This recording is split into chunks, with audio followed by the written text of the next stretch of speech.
Think about that. All right. So we got some more articles. Let's see. Midnight Society has announced it's shutting down. Rest in peace. Midnight Society has announced that it will be canceling its NFT-backed extraction shooter Dead Drop with 55 developers affected. NFT-backed extraction?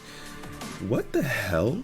I didn't know that this was what they're coming up with. This is ridiculous. Who the fuck is gonna play this scam? NFT-backed extraction shooter is insane.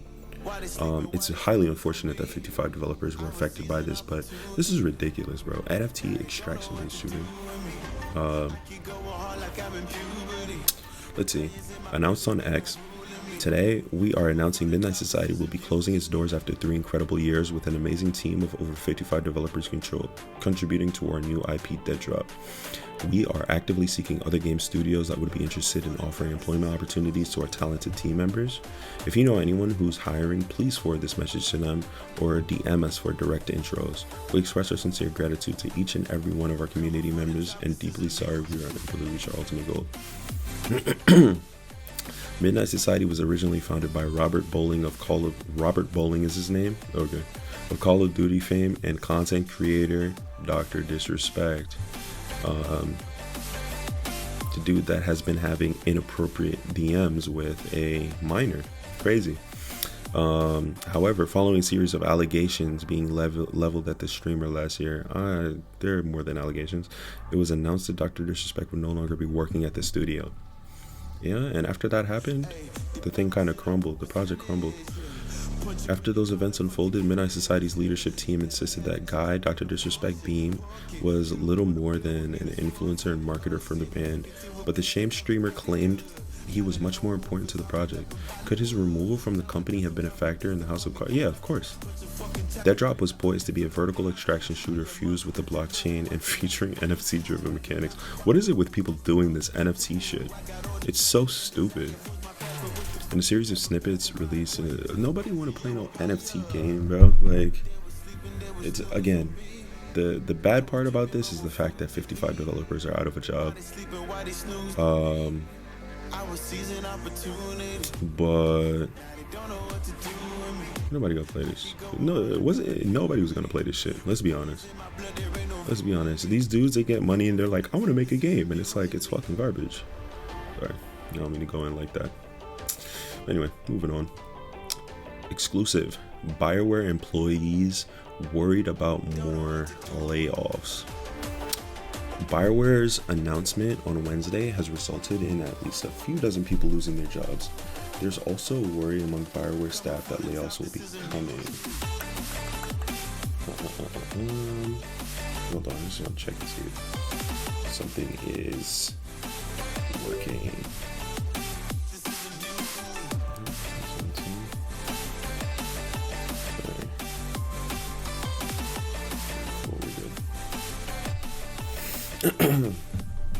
Shortly after the company's blog post said that they didn't require support from the full studio on Dragon Age, the Veilguard, sources reached out to tell Insider Gaming that the company has let go a number of people regardless of experience and tenure. Damn, that's not a good sign. That was confirmed that when the game's lead writer, Trick Weeks, posted on Blue Sky that he was looking for a new position. The lead writer. Shortly after that, narrative editor Ryan Cormier stated that he was also let go. Multiple others also made posts saying that they were no longer with the company. The layoffs have many within BioWare concerned about more layoffs in the coming weeks and months. One current employee said that they expect it to happen. That's crazy. It feels like we're waiting for another wave, said another. It's understood that while work is continuing to ramp up on the next Mass Effect game, an internal evaluation is also being done to see where things can be improved with development moving forward. Insider Gaming has reached out to EA and BioWare for comment on the amount of people being let go and the concerns from those spoken to who remain at the studio, of more coming in the near future. Should a response be received, it will be added to the story. Let's see, on January 22, EA released its preliminary quarter 3 full year 2025 earnings report. In it, the company revealed that Dragon Age of Veilguard missed internal player expectations by roughly 50%. That's fucking crazy. The next day, the company's stock fell 17%, resulting in nearly $6 billion lost in market value. What do you think of Pyro? I'm gonna tell you what I think, man. These companies, they are bugging the fuck out, first and foremost, and they need to get it the fuck together. Mass Effect, what is it, 5? That's coming out? Mass Effect 5, this is, yo, it's gotta be good, man. It's gotta be good, or EA or BioWare is gonna be like Ubisoft, and how Ubisoft is experiencing what it's going through right now. Assassin's Creed Shadows is their last chance before the company is like is absconded with. Well, it's not gonna be absconded with. It's gonna be it has a high chance of being sold to Tencent, if Tencent is still interested at this point in time. But I could see BioWare going through the same thing. Their last Mass Effect game was garbage. Andromeda, well, okay, let me not use that word, but it launched with a ton of problems, and nobody talks about it. It's not a revered game by any standard. Honestly, Mass Effect, low-key turning into the Halo franchise, although nobody could do it as bad as 343. And I hate to talk shit about a gaming company, but bro, like what 343 has done with my beloved franchise, Halo is one of my favorite games and franchises of all time. So yeah, like I'm really hoping that the Mass Effect 5 is on some nut shit. I really hope it's like a good game. One, because I don't want people to lose their jobs. That's horrible. That would be horrible. Two, I want the company to profit, but also it seems like these companies really need to switch up their tactic, because this, like I don't think it's impossible to make a good game. You know what I'm saying? Again, I've never made a game, but something is telling me that these businesses and these companies, their attention is focused and splintered in different directions, when they kind of just need to hone in on what's important to make a good game. So yeah, we'll see how that goes. In PS4 news, I thought this was funny. This is hilarious to me. PS4 users upset over support winding down.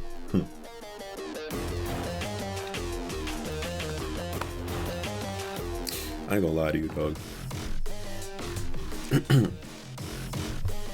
I am of two camps of thinking. It's okay to play a PS4, and it's also not okay to play PS4 at this point in time. Two things can be true at the same time. I believe that it's okay to play a PS4 if that's all you can afford, and circumstances or of your life or whatever, you know what I'm saying? There's nothing wrong with being poor and wanting to play games. What's a problem is that a lot of these PS4 players are highly entitled.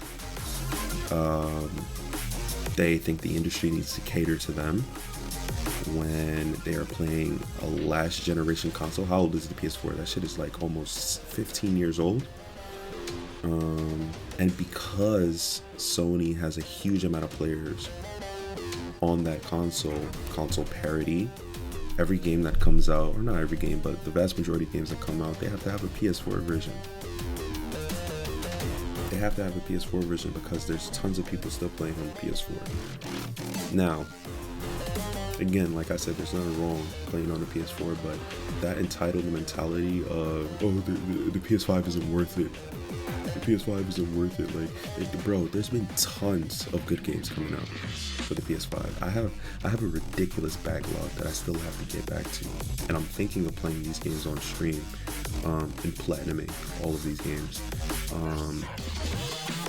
But there's so much to do. I've heard so many people say this is like the worst generation of gaming.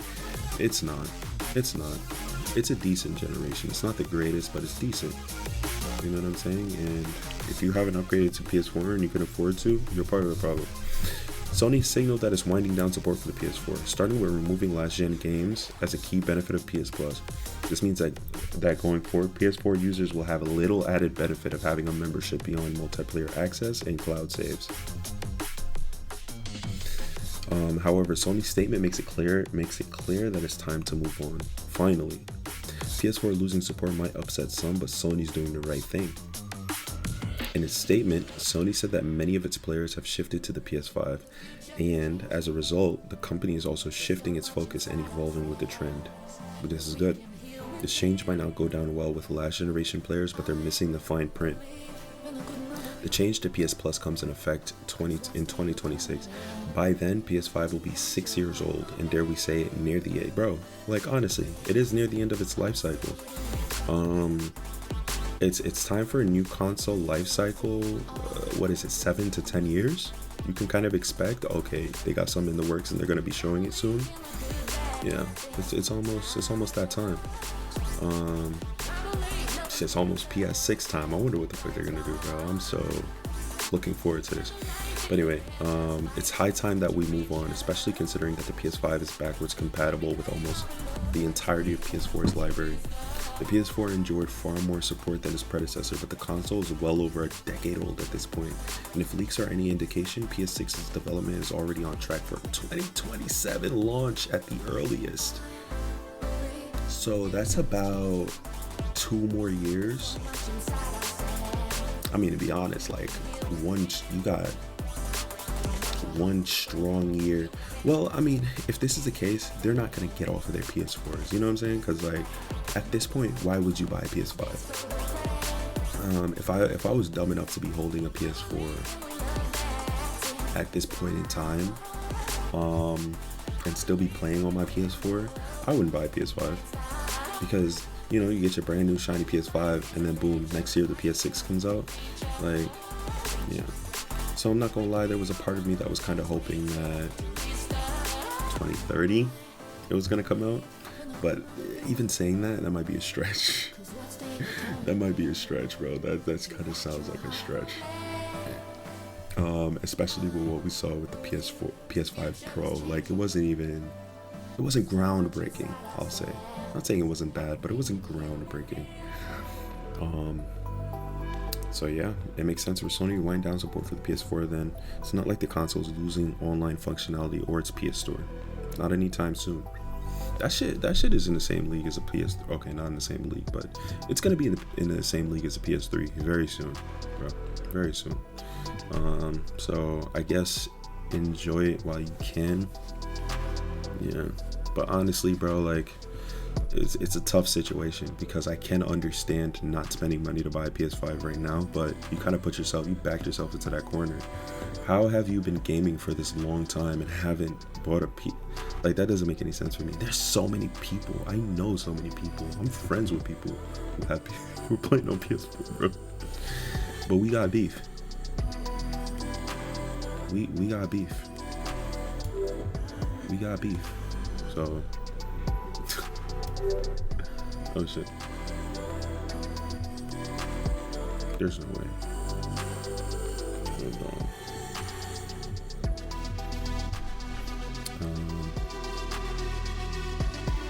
Let's see. Right, I'm back. I just had to check something on the back end to make sure the stream is working properly.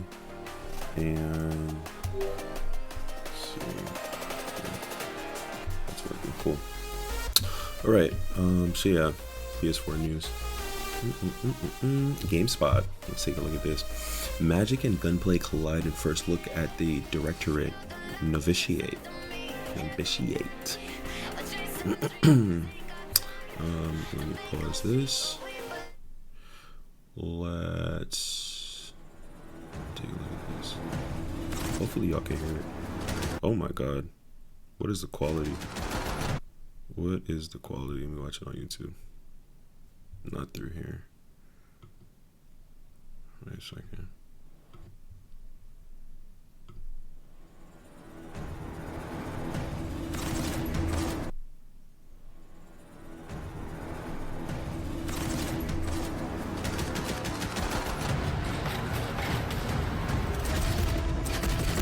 I'm not gonna lie, this looks so fire. Okay, what the fuck? Why she just dropped to the floor like that? That kind of looks stiff. But as a concept, this is cold.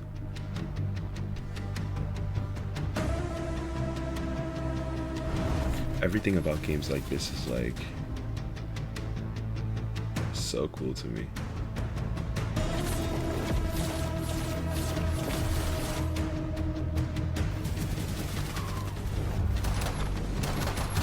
That's so fire. You know what that reminds me of?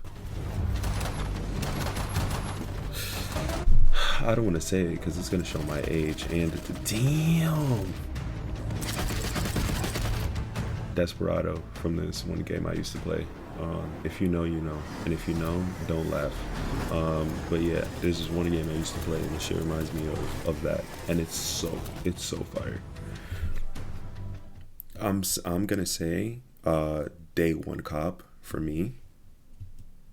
Day one cop, like not even hesitating. I just hope that it's not as clunky as it looked. Like normally if you've been watching video game trailers for a while, you can kind of tell like what movement in a video game is going to look like if it's fluid, if it's going to feel comfortable moving around, or if it's going to be stiff. And the way she was shooting at that one scene and then she just got hit and fell on the floor like instantly, it's not a good sign. Fans of Control, yeah.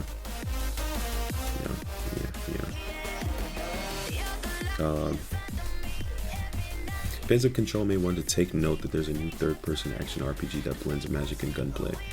Nesting Games has announced the Directorate Novitiate, a game that puts players in control of Kana Luna. By day, Kana is just a normal young woman living in Los Angeles in 2006, but by night, Kana goes by the codename Mercury while working as a magical assassin for the criminal underworld. In the first look trailer below, Mercury uses her innate fighting and magic skills to take on human foes and otherworldly threats. As Mercury, Kana can upgrade her magical abilities to further refine her combat options. Mercury isn't limited to only using guns in battle, she can incorporate spells into her offense as well. Additionally, the game will be divided between Mercury's activities after dark, including her hunt for a supernatural serial killer, and her normal life as Kana during the day. Outside of her working hours, Kana can pursue friendships or romance with the people that she meets. However, these choices may endanger Kana's loved ones when the two sides of her life collide. That's interesting. According to Nesting Games, players will ultimately have the option of deciding whether Mercury will stay loyal to the edicts of the Dictoriate, or if she will decide to retain her humanity as Kana. Those choices will define Mercury's portrayal in the game. The Directorate Novitiate can be wishlisted on Steam, and early access is expected to debut later this year. For now, there's no word on whether the Directorate Novitiate will be available on consoles, unfortunate, but I gotta implement PC playing on Steam and stuff like that into my shit anyway. So this will give me a reason to get on it. This looks very, very interesting though. I will say that, very, very interesting. Okay, Kotaku, what you got for us? Overwatch 2 promises groundbreaking changes, and with Marvel Rivals success, it had better deliver. Yo, facts. Because y'all are getting shitted on. And I'm not gonna lie, personal opinion, I love Overwatch's art style. Like, just look at this character and the character design. I think I like it more than Marvel Rivals. Marvel Rivals is more fun, but their art style, I love Overwatch's art style. Love it, love it, love it, love it. And I always have. But that has nothing to do with whether or not the game is fun. But Blizzard has announced it's holding a big blowout event for Overwatch 2 next month. The Overwatch 2 Spotlight Showcase will take place on February 12th at 10 a.m. Pacific, 1 p.m. Eastern, and will unveil groundbreaking changes to the PvP experience that will be unlike anything you've seen before. So what? Don't tell me y'all took a note out of Marvel Rivals book and we're gonna start seeing some mechanics in this motherfucker. We won't know what that means for a couple of maps, playable heroes, and more.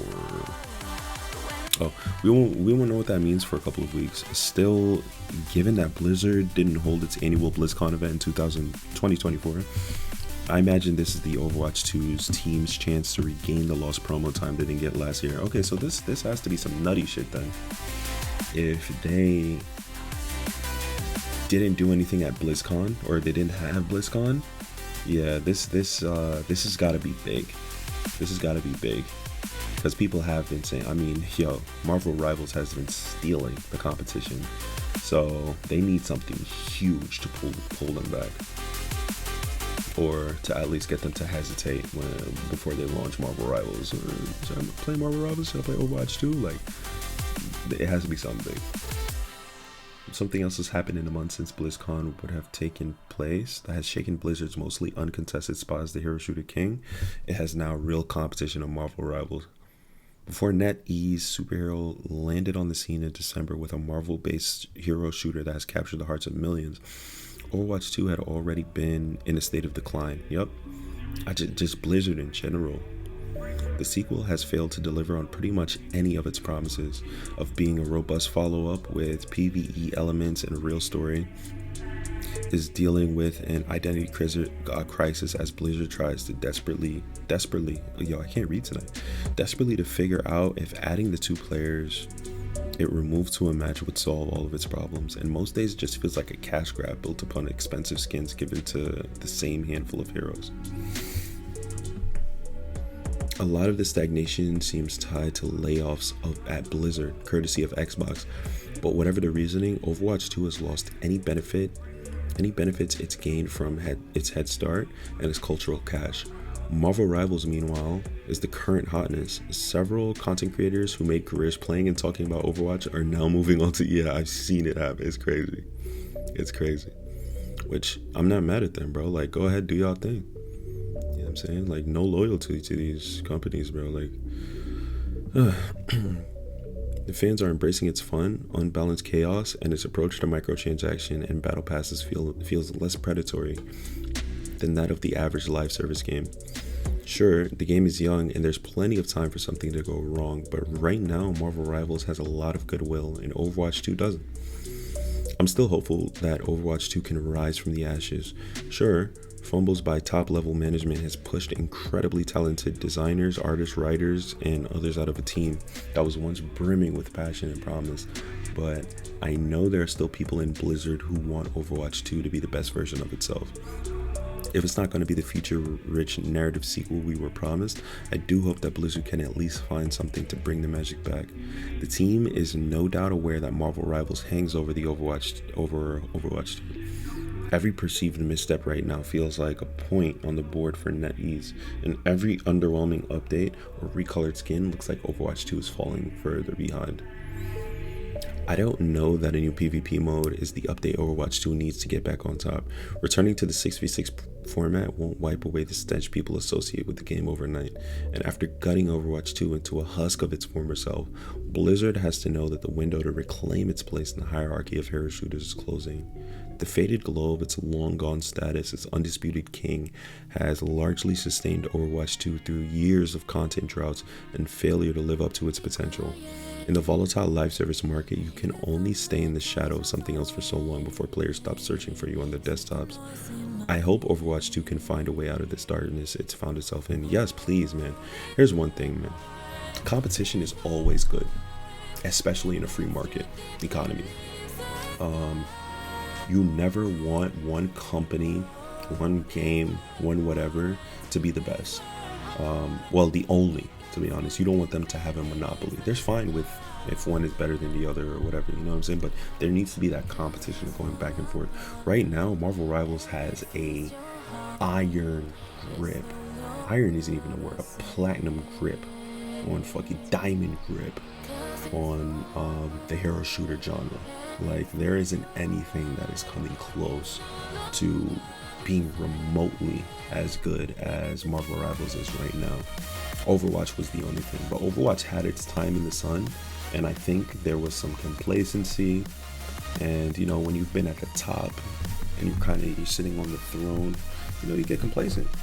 And so they made all these promises with Overwatch 2, and then couldn't deliver on any of them, and people were just like, no, I'm not playing this shit anymore, and just left it. I left a lot earlier, like most casual players. I left it right as I think Bridget got announced, so like a long ass time ago. But yeah, it's disappointing the way the market is currently. So I really hope Overwatch 2 can get it together and bring some heat, you know, because honestly, like they got options. There's ways that they can finesse this. Just hope they figure it out. I just want to touch on this quickly. RTX 5090 Vigilantes attempt to fool scalper bots with fake eBay listings. It's some crazy shit. Just as NVIDIA warned it would happen, the GeForce RTX 5090 and 5080 graphics card have all effectively sold out online. The next inevitable step is for scalper bots to swoop in and offer these already expensive GPUs for astronomical prices. However, instead of funding the normal slate of resellers on eBay, the most prominent 5090 listings are trying to screw the bots by selling them a photo of the cards instead. While the NVIDIA GeForce RTX 5080 is in hot demand, the $2,000 5090 is taking the biggest beating. Some in-person and online stores reportedly only had a few cards on hand to sell, and these went fast. Micro centers across the US gave vouchers for the first few people to get in line in person. Online RTX 5090 stocks are even more dire. On the popular component site, Newegg, I used to be on this a lot, by the way, and it's time for me to get back on it. Every AIM card for the RTX 5080 and 5090 is listed as out of stock. That includes everything from the $1,000 cards to the $2,500 gigabit Aorus RTX 5090. Yeah. Either way, this is causing mass confusion for prospective buyers and limited. Listen, like I said last time, there's so much that they could do to prevent this from happening, but and it's not coming to me currently, but there has to be a reason why. I'm assuming they're incentivized not to as a company, but Japan has figured it out already. When it comes to limited edition purchases, you need to create roadblocks that only human beings can fulfill or whatever. You know what I'm saying? Like, for example, they have a system where sometimes you have to like have a government ID. It has to be verified in person. And one person can only have a select number of items. I think it's like one per person with a lot of these things. So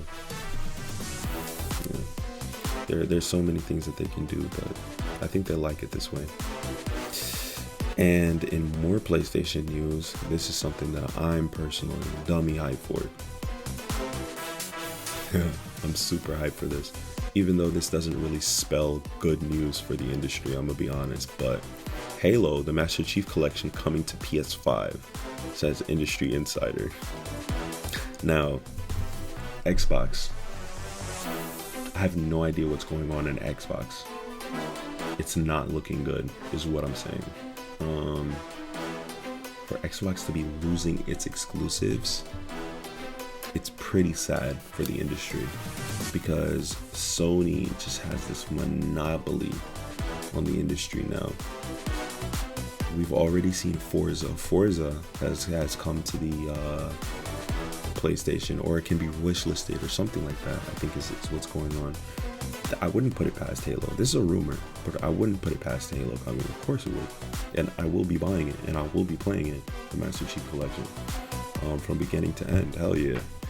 I might even fuck around and platinum this shit on stream, just for shits and giggles. You know what I'm saying? Like, I platinumed Halo. Like, that's crazy to say. Never thought this would happen. Playground Games just announced Forza Horizon 5 is coming to PS5. While it isn't groundbreaking that a first-party Xbox game is heading to PlayStation, it is surprising that Microsoft is bringing one of its premier franchises to Sony's gaming platform. More surprising still, it seems Microsoft might be bringing its incredibly popular first-person shooter Halo: The Master Chief Collection to PS5. A recent tweet from Okami Games asked audiences a simple question: Halo on PS5 is really happening, isn't it? As mentioned, Forza is widely considered one of Xbox's key franchises, along the likes of Halo and Gears of War. Yo, does this mean Gears of War is coming too? That would be fire. That'd be fire. The tweet calls this trio the Big Three, which is a pretty apt name considering how much they represent Microsoft's gaming brand. No, literally.